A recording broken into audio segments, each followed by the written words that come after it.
Bonjour à tous, c'est Requiem, bienvenue dans cette nouvelle Japan Horror Story.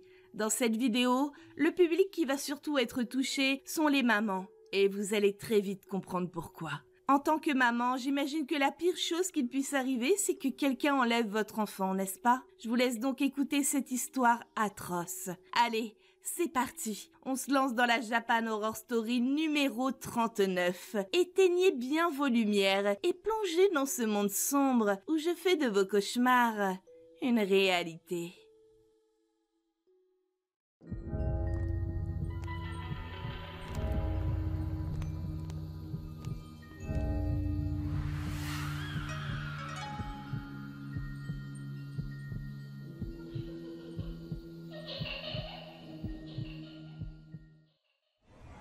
Ça faisait des années que je n'étais pas revenue dans cette ville. Ce changement m'avait rendue nostalgique et me faisait beaucoup de bien. J'étais revenue avec ma fille. C'est là que j'ai croisé deux voisines par hasard dans la rue de notre quartier. Sachiko, c'est toi? J'ai pris la main de ma fille dans la mienne. Donc, tu es de retour, hein? Ouais, cet endroit est beaucoup plus calme et sympa. Oui, tu as fait le bon choix. Elles ont regardé ma petite fille, tandis qu'elle restait calme et silencieuse. Oh, mais n'est-elle pas mignonne? Pas vrai, Kyoko? Elle a 11 ans maintenant. Non, elle a 10 ans. Ah, vraiment? Bah, elle est devenue tellement plus belle que la dernière fois que je l'ai vue. L'une des deux voisines a tendu quelque chose à ma fille. Tiens, Kyoko, prends un bonbon. Ma fille est restée silencieuse, en acceptant tout de même le cadeau de la voisine. Kyoko, ma puce, quand quelqu'un te donne quelque chose, tu dois lui dire merci. La conversation ennuyeuse a continué encore quelques minutes jusqu'à ce que Kyoko et moi nous en allions. Nous avions des choses à faire et je n'avais pas de temps à perdre avec deux commères. Je détestais tellement le fait qu'on soit prise pour des bêtes de foire avec ma fille. Oui, j'étais revenue, et alors? Qu'est-ce que ça pouvait bien faire? C'était la nouvelle du siècle? Ces femmes n'étaient que des mange-merdes, qui ne savaient rien faire d'autre que jacter et colporter des rumeurs. Je n'avais aucune confiance en elles. Bien évidemment, tout le long où nous nous en allions, les deux femmes sont restées nous fixer. Elles me dégoûtaient au plus haut point. Cette femme a habité ici il y a longtemps, et cette petite fille n'a jamais dit un mot depuis sa naissance. Elle l'élève seule, sans mari. Il y a plusieurs années, elle s'est rendue à Tokyo pour lui trouver un traitement, ou quelque chose comme ça. Et elle est revenue le mois dernier. Visiblement, ses recherches ont été vaines puisque sa fille ne parle toujours pas. Ici, tout le monde a pitié de Sachiko. Alors on essaye tous de se montrer gentil avec elle, malgré le fait qu'elle ne reste très froide avec la plupart d'entre nous. En même temps, le problème de sa fille est loin d'être facile à gérer. Donc nous essayons d'être compréhensifs envers elle et la soutenons comme nous le pouvons.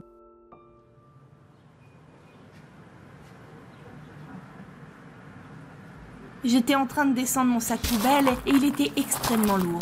Le local à poubelle se trouvait au rez-de-chaussée et j'habitais au 2e étage, sans ascenseur. Je faisais mon possible pour traîner le sac poubelle et le descendre quand j'ai croisé, par hasard, mon voisin du 1er étage qui m'a tout de suite proposé son aide. Ayant un corps frêle et fragile, je ne pouvais pas porter des choses très lourdes. Alors quand je l'ai vu prendre le sac d'une seule main et le soulever avec une telle facilité, je me suis sentie très gênée.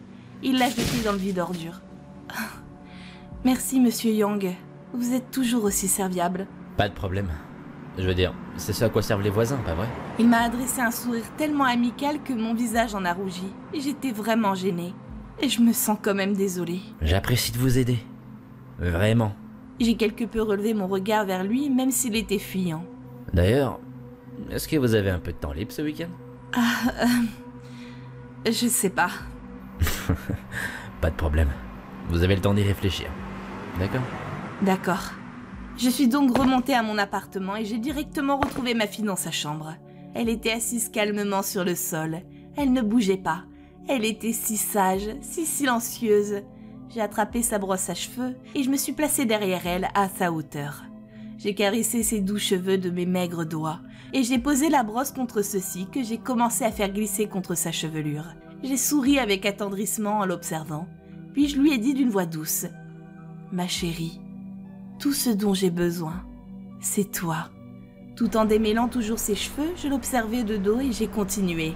« Ce n'est pas grave si tu ne veux pas parler, ou même si tu ne veux pas aller à l'école. Tout ce qui m'importe, c'est que tu sois en bonne santé. Aussi longtemps que tu seras auprès de moi, je serai heureuse. »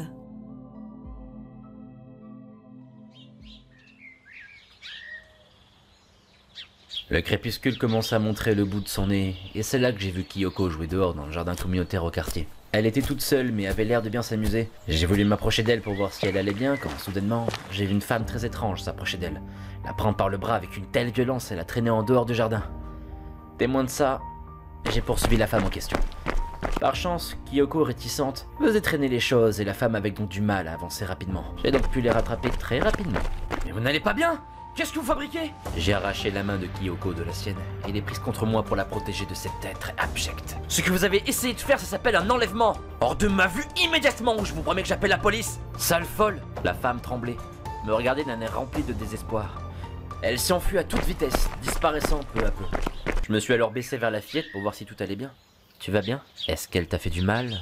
Kyoko, complètement choquée par ce qui venait d'arriver, baissa la tête et fit un geste négatif en guise de réponse à ma question.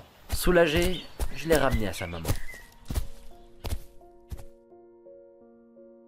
Quand Monsieur Yang m'a ramené ma fille, j'étais complètement affolée. Les larmes ont tout de suite coulé sur mon visage. N'arrivais pas à croire ce qu'il venait d'arriver. Comment quelqu'un pouvait commettre un tel acte sur une petite fille et surtout sur ma petite fille? Tandis que je pleurais toutes les larmes de mon corps, j'ai serré Kyoko dans mes bras du plus fort que je pouvais et j'ai adressé mes remerciements à Monsieur Yang. Merci. Merci infiniment. Je ne peux pas vivre sans Kyoko. Comment est-ce que je peux vous remercier? Ah, pas besoin de me faire quoi que ce soit. Gardez juste un œil sur elle. Et puis, vous pouvez toujours m'appeler s'il y a le moindre problème. Je suis restée silencieuse à l'entente de ces mots. Je ne savais que dire. C'était sûrement le choc de ce qui venait de se passer. Et finalement, au vu de la situation, il n'a pas insisté et a tourné les talons. Bon, eh bien, on se voit ce week-end. Kyoko et moi, nous sommes rentrés à la maison.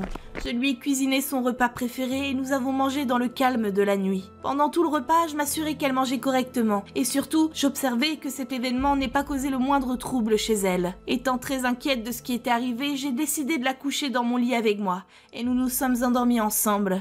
Quelques heures ont passé quand, d'un seul coup, je me suis réveillée aussi violemment que si je sortais d'un cauchemar. J'ai regardé près de moi et... Kyoko n'était plus là. Elle avait disparu. Kyoko! Je me suis levée en furie en hurlant son nom dans tout l'appartement. J'ouvrais chaque porte de chaque pièce pour voir où elle pouvait se trouver. J'étais complètement paniquée, j'étais hors de moi. Kyoko, où es-tu? Kyoko!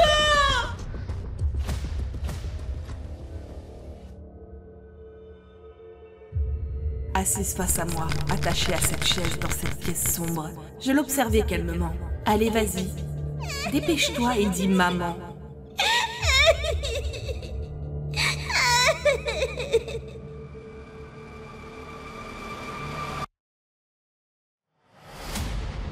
Tu ressembles exactement à ma propre fille.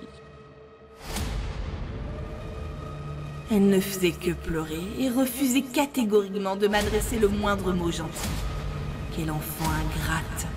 Je déteste quand les enfants ne m'écoutent pas et ne font pas ce que je leur dis. À partir de maintenant, je suis ta mère. Maintenant, dépêche-toi et dis maman. Non, laissez-moi partir.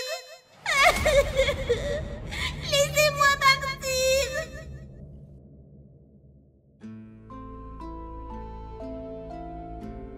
J'ai perdu ma fille. Complètement en pleurs, j'ouvrais absolument toutes les portes avec une violence incommensurable. Il n'y avait aucune trace de ma fille, j'étais à bout. J'ai souri d'une façon peu amicale, de façon à frôler le malsain. Sois gentil et dis maman. Non, je veux rentrer chez moi. S'il vous plaît.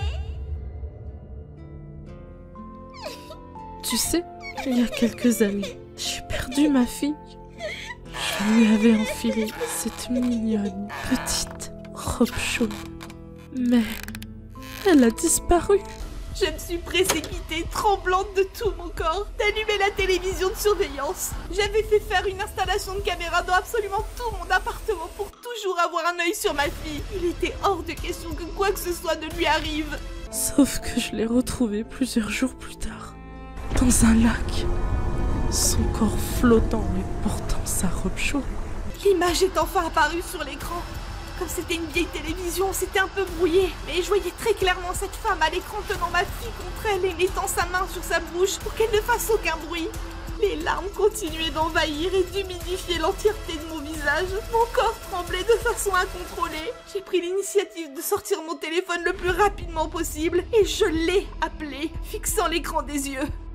Je ne pourrais pas te dire combien de temps j'ai pleuré face à son cadavre. Je me rappelle de ce jour, comme si c'était hier. En effet, le souvenir de ce jour continue de me hanter. Donc la seule chose à laquelle je pouvais penser était la mort de ma fille ce jour-là. Je continuais d'y penser encore et encore et toujours. Puis un jour, j'ai soudainement réalisé qu'il y avait quelque chose d'étrange. Pourquoi diable la langue de ma fille était coupée dans sa bouche? La cause de sa mort était supposée qu'elle ait glissé et soit tombée.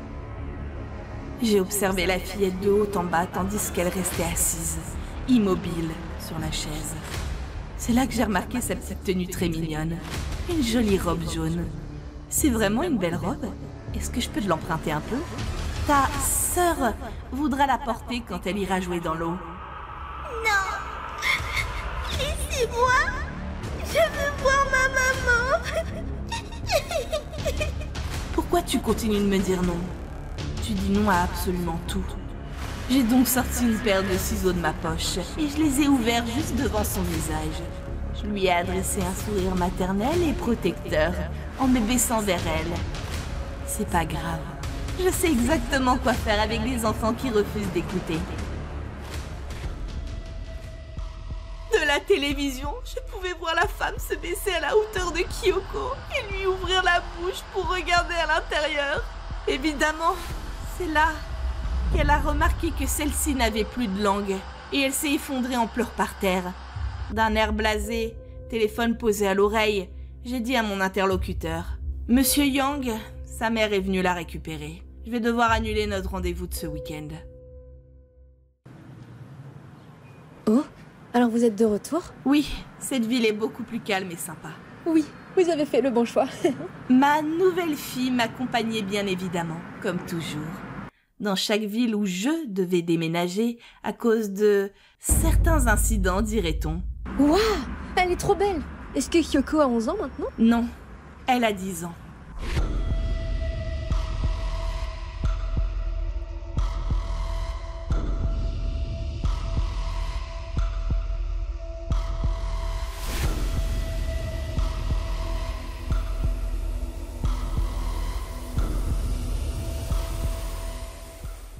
Et voilà, c'est la fin de cette vidéo. J'espère qu'elle vous a plu.